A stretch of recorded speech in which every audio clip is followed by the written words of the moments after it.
Disclaimer: the following program features language not suitable for all audiences, and the expressed opinions found within this program are a reflection of those who feature on the PopCulture Effect podcast. Welcome to the PopCulture Effect.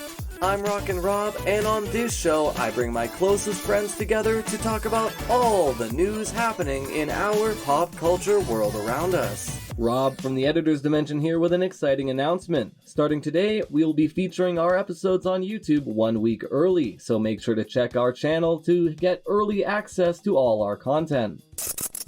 What's up, guys? It's Menace here, and I'm joined today by Blaze. What up? And Gemini. Hello. And we got some new news actually coming out this time. We're on the ball this week. For once. Honestly. But now, Gemini, let's get out of cinemas and get into our consoles and talk about the Fallout London mod. Ah, yes. So, as we all know, Fallout 4 has been a game that's been around for quite a while now. It came out in, 20-something? 20... I want to say like 2010, 2011. Oh my god, is it that old? Fallout 4 came out in... 2015. Oh wow, okay, it's a little newer than I thought. I didn't think it was that old, but it is still old. It's almost... November 10th, 2015. Almost 10 years. Oh my god, yeah, it's almost 10 years old. Anyway, so it is a 10-year-old game from Bethesda if you've lived under a rock for the past 10 years, which... You know, it is quite popular. I mean, the Fallout franchise, we've talked about it before. As you know, a majority of us are pretty diehard Fallout fans. I'm very sad that Subset is not here to talk about this with me because he also loves it, but he's being a bitch. Anyway. I played through 4, so you got me this time. That's fair. But for about 5 years now, actually, back up. For those who are at the very least familiar with Fallout, it does have, Bethesda games in general have very big modding communities, with Skyrim probably being a game that has one of the biggest modding communities on the internet, probably next to, I'd say, Gary's Minecraft, or yeah, like Gary's Mod, Minecraft, or even The Sims. Like, it has one of the biggest modding communities on the internet. With Skyrim, and then Fallout is pretty much right behind it, at least with Bethesda titles. So a lot of people tend to make mods for it. Sometimes they're basic, sometimes they're very big mods, and this one is one of them. It is a very big, grand, ambitious mod that actually followed through, because people have tried to do this before. There is one that has been in the works for, I think, an even longer amount of time for Skyrim called Skywind, I think? Or, yeah, Skywind. It's where they're, like, putting or is it Skyblivion? Maybe both. Anyway, that's Skyrim, but it's based... Fact check addendum real quick. Sorry to keep interrupting. Skyrim is fine. actually the second, right behind Minecraft. That's what I was thinking. Like, I knew it was one of the biggest ones, but I'm not surprised Minecraft is the biggest, but it's also a bit older, so that's probably why. But I knew it was one of the biggest. Anyway, yes, so Bethesda games, regardless, have a big modding community. And the one that I want to talk about is the biggest one that has probably come out for Fallout 4, I'd say, since the game's release, and that is Fallout London, as Blaze had said. This is a whole... honestly, at this point, it's kind of like, it's not necessarily an overhaul, but it's a DLC. It's like a whole DLC. Yeah, it's a DLC sized mod. The mod itself, the size is 33.8 gigabytes. So already, yeah, it is a DLC-sized mod that took about 5 years to create with a team of 50 people and contributions of around 200 other people. And also, what's really interesting is while this is technically not canon, this is one of the first instances where we have been able to get a glimpse at the Fallout universe outside of the US. Because that's kind of the whole thing about the Fallout universe, is it's about like the American nationalism and everything, and how that basically crumbled under their own weight and hubris and everything, and how it is rebuilding itself in a post-apocalyptic nuclear wasteland. This is the first time that it's actually being taken place outside of it. Granted, this is a mod, so everything that probably happens in the mod, like the things that are there and everything, more than likely aren't fully canon for the universe, but it's probably the best we're going to get, I'd say, ever. I don't really see Bethesda being willing to go outside of the US for until their they game. run out of spooky spots in the US now. Yeah, but I mean, to be fair, there's quite a lot as there is. But anyway, yes, this takes place in the City of London in Great Britain, England, whatever the hell you want to call it. So it's very interesting how that this is, one, such a big mod, a DLC-sized mod.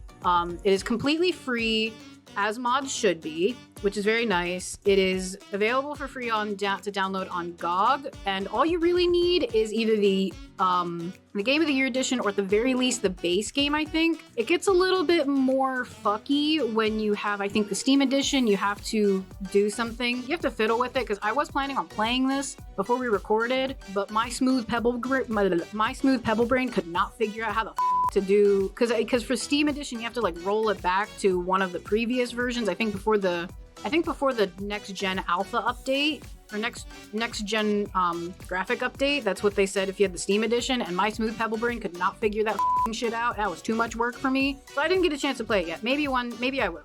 But one thing that was incredibly amazing when I read up on this is, one, it has 200 quests, 20 factions, my bad. An original soundtrack. Yeah, it has 20 factions, 200 quests. It is and this was in December, by the way, when it was in a playable state, but it wasn't finished. I should put for context. The biggest amount of factions we got was 5, and that was in Nuka-Cola World, and that was in a completely separate area from the base game. Yeah, so like, there's that. And also, it has voice acting, which that has happened with DLC mods. Like, they get voice acting, but it has professional voice acting. They got people from Doctor Who, Sylvester McCoy and Colin Baker. They got Neil Newbin from Baldur's Gate 3. They got Astarion's voice actor for this. And they also got John Burkow, who apparently was the former Speaker of the House of Commons. I don't know what that title means, but I think it's some kind of governmental title in the UK. They got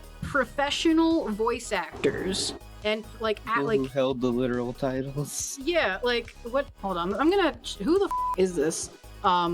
What is a speaker?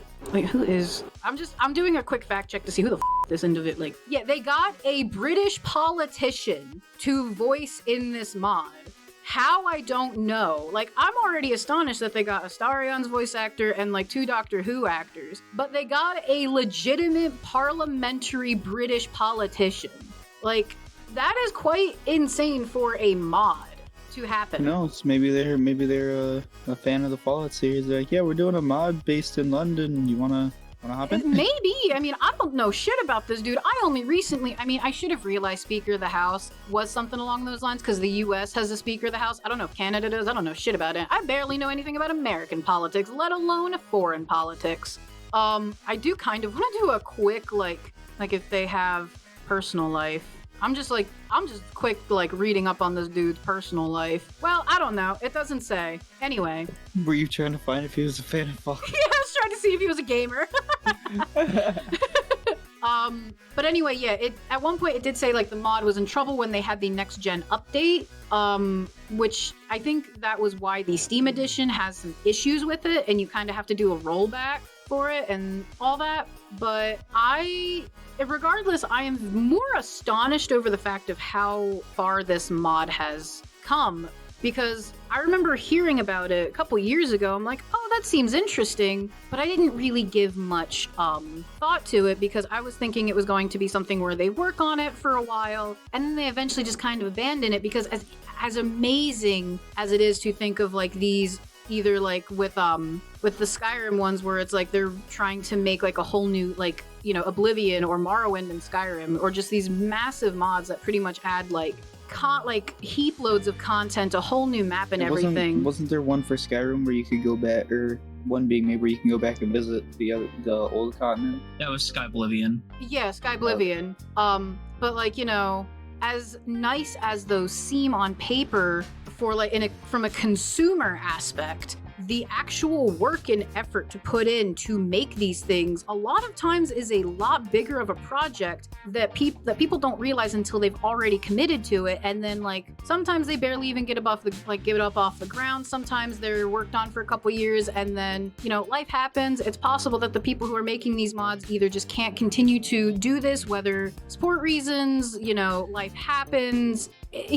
Anything can happen, but I am just thoroughly impressed and shocked that this actually came to completion. this is less of a mod and more so they took the sandbox and the engine for Fallout 4 and just created from the ground up their own fan game. Kind of. That's why I said, like, it's DLC sized, but at this point, it's like a whole new game.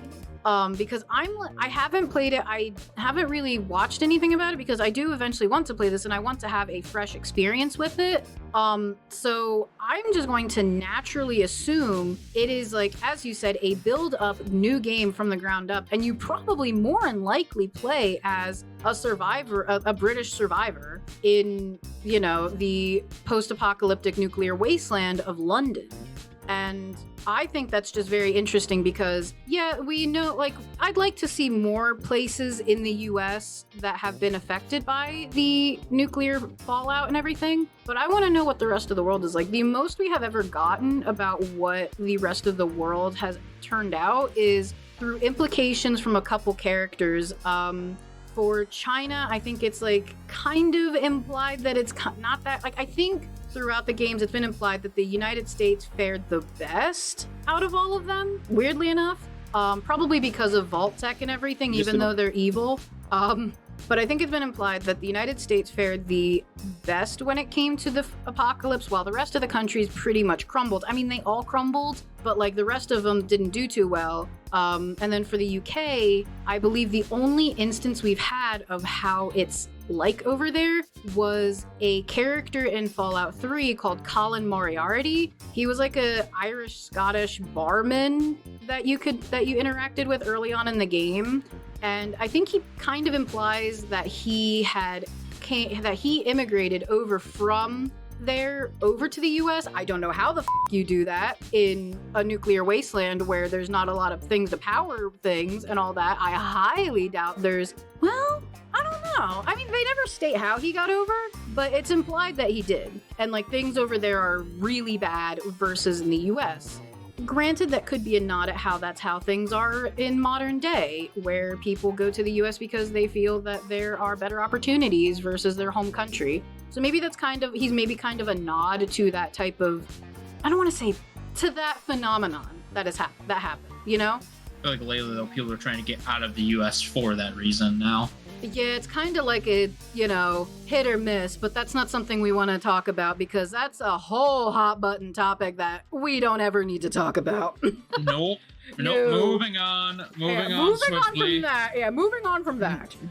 Basically, yes, if you are interested in this mod and you have if you don't have Fallout 4, it is available for purchase on GOG and Steam. GOG is the best place to get it, apparently, to play this mod. If you have the Steam edition, you do have to download what's called the Downgrader from Nexus Mods. It does kind of walk you through it. I'm just an idiot who doesn't feel like going through the work and effort to figure it out, so I'm gonna have someone else do it for me. But I think it looks really interesting. I am very excited to try it out. And like I said, if you are someone who, at the very least, you play on PC, I would definitely recommend it. If you play on console, tragically, this is way too big of a mod for the console modding community. And that is very tragic, and I am very sorry for the console mod players because I used to play. Sad days, I'm with you guys. Yeah, because I that's where I first started playing Fallout 4 was on console, and when they brought the modding over to console, it was very nice, but it definitely is lacking, and that's just due to the fact of I understand why it's lacking. You know, consoles can only handle so much, and modding can get fucking insane. It gives you a taste. It gives you a taste for modding. It gives you a taste for it, and I completely understand why there's a cap to it. I don't think as a consumer we realize, like you were saying before, how just like, and I've learned this from Destiny, especially with it being a live service game, game development is hard and you are always behind on everything. Oh yeah, like I myself You have a bug in your game, the players found that 6 months ago. Yeah, like that's why I get very like off-topic ramble. That's why I get very, very, very pissed off. The community that I see this with the most is the Sims community. Because I understand, the Sims 4 is a f***ing mess. It is the hottest pile of garbage to ever come out of EA's asshole, aside from probably Anthem, but that's a different story. I didn't touch that game, but I heard that was also a steaming pile of dog shit. No, Madden games. And I was gonna say the sports games, but that was kind of already like low-hanging fruit. So was Anthem, but besides the point. The Sims 4 is a hot mess. It's a hot mess. It's a hot buggy mess. And so I understand that, but I get so irritated when I just see whenever they post like an update video of like new content or like how they're going to be implementing something new, people just constantly rag on the team about how it is like, oh, well, you're bringing this out. Well, why didn't you still fix this from like so long ago? Like, I get it. It is Dead frustrating. Game still didn't update this glitch. Yeah, like, I get it.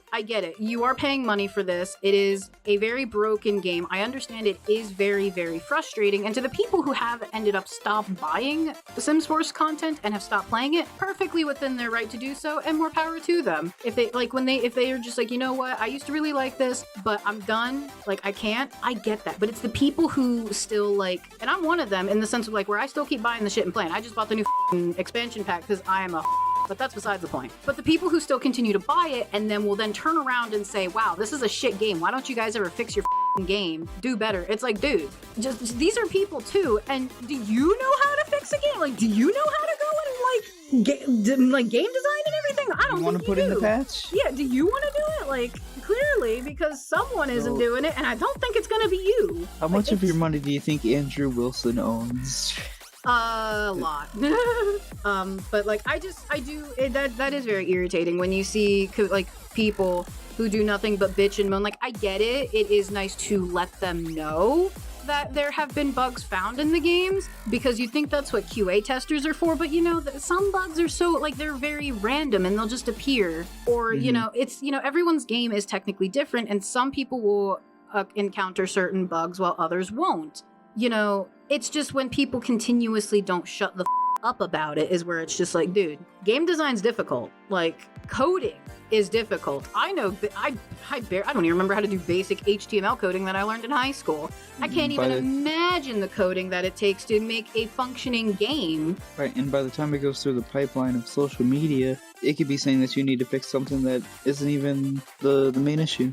Yeah, and like, I know that there are big issues with that, especially with like, because I know with pre-ordering and everything, like people are like, oh, well, don't pre-order because you're just buying a broken game and everything. Like, yeah, I do understand that is kind of a problem, and that's like, you know, it's a here and there. Like, on one hand, yes, the company should be testing these games out fully to make sure that they are not having many game-breaking issues. But then again, sometimes it's not necessarily on the game company itself. It could be the person's setup that they have. Their computer, their console, you know, it might not be strong enough to handle the game. You know, it might be something with a monitor issue. Like, at least with like PC sense, it could be a monitor issue. Their hard drive might be taking a shit. Their motherboard might be dying. They might not have enough RAM anymore to run the game. It could be a multitude of different things. It's not always the game developer's fault. And is it usually to play devil's advocate, you sometimes when you do the pre-order stuff, you get stuff like Fallout 4 for its time, or Elden Ring now. Like, sometimes you get those gems which are just like fully made games. And yeah. And no, I'm not saying anything against like pre-ordering, because I'm an individual who has a tendency to pre-order because I get overly excited and I get drawn in by a lot of them where they're like, well, if you pre-order, then you get the game like 72 hours early. And I'm like, yeah, I'll take that. I get caught by the early access and the extra shinies. I don't really tend to care too much about the extra shinies. It's the early access that catches my attention. I did that with Baldur's Gate 3. If Dragon Age Veilguard does it, I'll do it with that, and I'm gonna do it with Silent Hill 2. I am like a magpie. If you show me something interesting and shiny, I'm gonna go right towards it and right over the financial edge. Back on topic with the Fallout 4 mod. That's pretty much all I have to say about it, is the fact that, one, it's a big mod. It came up 5 years ago. It is completed. It's got a lot of content. It's a big boy, and it's got some high-profile voice acting, which means it's probably going to be pretty quality. If I ever get around to playing it, I will probably cover it again just to give a mild review for it, but if I don't, neither here nor there. Mostly if I didn't manage to get around to downloading it. But anyway, go check it out. The modded community's great. Oh yeah, the modded community's great, but be careful because you might see some weird shit. as a side. I was more talking about just checking out Fallout London. Yes, Yeah. Fallout London, but be careful if that's gonna take you into more modding because you're gonna find some weird shit. Just saying. If you like But Bobbert's going to be talking about a new Ben 10 comic, yeah, and a couple of other Warner Brothers comics that were announced to be coming out over in the editor's dimension. I mean, yeah, originally I was going to talk about the Ben 10 comic because, you know, Ben 10 was kind of what shaped my life as a kid. It was the show that helped me grow up. And I could also make another shout out to 5YL since the content they're putting out with And Beyond and the new episodes of 5YL that they have made and will be making are just incredible. But then a little something called the Book of Bill found its way into my hands, and I was going to talk about that, but with everything going on with that, I'd love for them to have an open world video game where you could just play through Gravity Falls. But since I'm mentioning it anyways, I might as well say that I have looked through every page of the Book of Bill, and it is absolutely insane. If you have the opportunity to go check this out, definitely go and seize out this book, because it's a beautiful encapsulation of Gravity Falls as a show, looking back into the past, giving some secrets, and looking into the future. I mean, I guess I'm already here. I could just go into a little bit more detail before I move on to the bigger chunk of news I wanted to discuss. I first got this book when I originally saw the tweet that Alex Hirsch put out, and I made sure to get the Barnes & Noble edition so that way I got all the extra secret pages and any bonus content that I could have possibly gotten with this order. It took quite a while for the book to get here, honestly, but the quality is great, the craftsmanship of it is amazing, all the little details you can find looking further into it is great, but the more important aspect of this book is the fact that it linked to a website, which is thisisnotawebsite.com. Now, this has been where the majority of the overall theorizing and sleuthing has been going to, because it is a website that shows a TV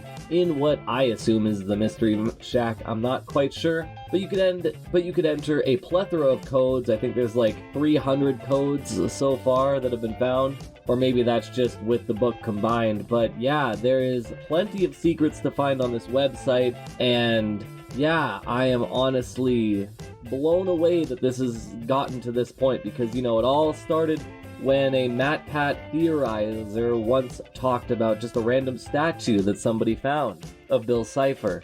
And now, all these years later, if you put theory into that website, out pops MatPat and he says you guys are on your own. But yeah, like I said, the book is of incredible quality. It is definitely worth going out of your way to get the Barnes & Noble edition to get the extra pages, but at least from the website's point of view, it's kind of up in the air what they do with it. If it were up to me, I would definitely choose to do another side series, maybe even a movie, but any content is going to be good content at the end of the day for Gravity Falls. But putting all those side tangents aside, I feel like there is a little bit much more important news to get to.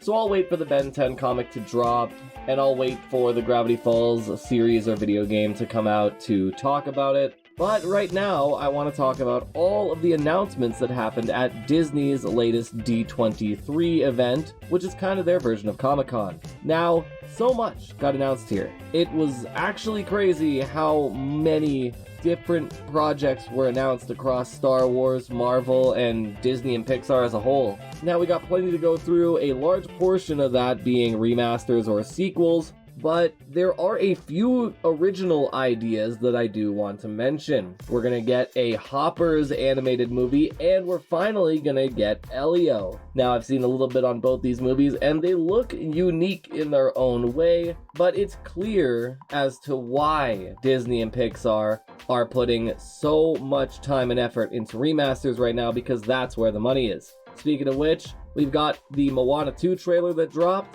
We've got a live-action Snow White trailer. Avatar 3 got its name announced, with it being Fire and Ash. Toy Story 5 got an announcement as well. Movies like Incredibles 3 and Frozen 3 were also shown off. And a Tron Ares movie.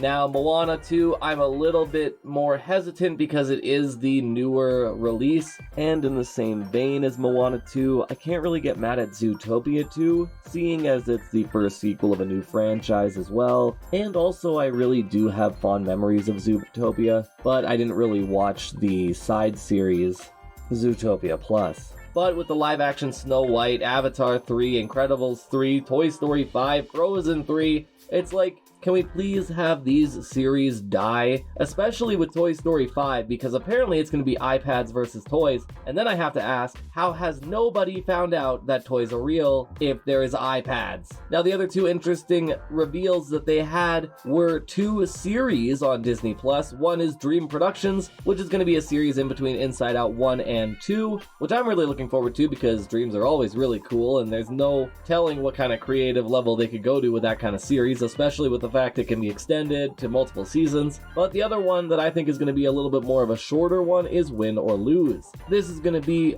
a baseball series, and this looks great with all the creative animation that they can use and all of the animation styles that they actually use, but it is very expressive and it looks great. And to boot, this will actually be Pixar's first original television series, which I'm incredibly excited for. And going into the rest of this, I do want to talk about all the Marvel IP that was announced. So we've got Agatha All Along, which is going to be a sequel series to WandaVision. And we get Daredevil Born Again, which I'm incredibly excited for. And then for some reason we just have a Tron movie in there, who knows why. And the last thing I want to mention before we move on to Star Wars is the fact that we got Ironheart. Now, I am pretty excited about this. I don't necessarily know everything about the Ironheart character in the comics, but I'm glad we get another IP that integrates Wakanda, because you know what that means. That means vibranium Iron Man suits,